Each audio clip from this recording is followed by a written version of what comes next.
Yo, what's up mga kaibigan? Nali na tayo magkwentuhan bago magumpisa ang game ng Los Angeles Lakers at ng New Orleans Pelicans ay pinangalanan ang 40-year-old LeBron James na Player of the Month para sa buwan ng February matapos sa mag-average ng 29.3 points, 10.5 rebounds, and 6.9 assists per game on 55.5% shooting sa field at 44.3% shooting naman sa 3-point line.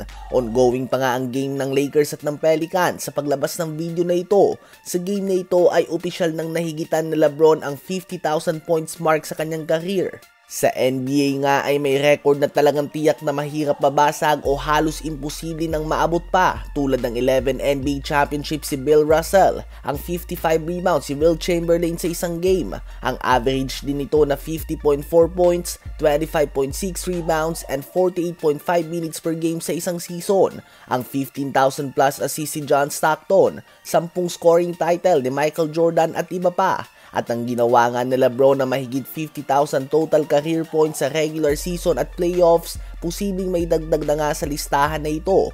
Sa mga active NBA players ngayon, ang pinakamalapit na nga kay LeBron ay si Kevin Durant na may 35,000 points at kasunod naman nito si James Harden na may 30,000 points. It's not even close mga kaibigan. Kung nais nga ng isang player na mabigyan man lang ng tsansa na magawa ito ay kailangan mo nga ng at least mahigit 2 dekada na nag-average ka ng mahigit 25 points per game at naglalaro ka ng average of 70 games sa regular season. At iangat pa nga ito sa playoffs at huwag ka malaglag sa first round ng halos 2 dekada din at makapasok ka pa sa NBA Finals ng 10 beses. Ang mag-average lang nga ng mahigit 25 points sa 2 dekada ay napakahirap na, lalo na itong mas mahirap kapag inisip mo din na dapat ay manatili kang healthy for more than 2 decades at maiwasan ang mga significant injury. So definitely isa nga ito sa mga unbreakable o almost impossible to break na record sa NBA.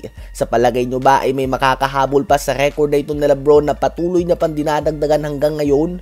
Habang si Stephen Curry naman ay 11 years nang hindi natatalo sa Madison Square Garden at kanina nga ay muli silang nanalo kontra sa New York Knicks na walang Karl Anthony Towns sa score na 114-102.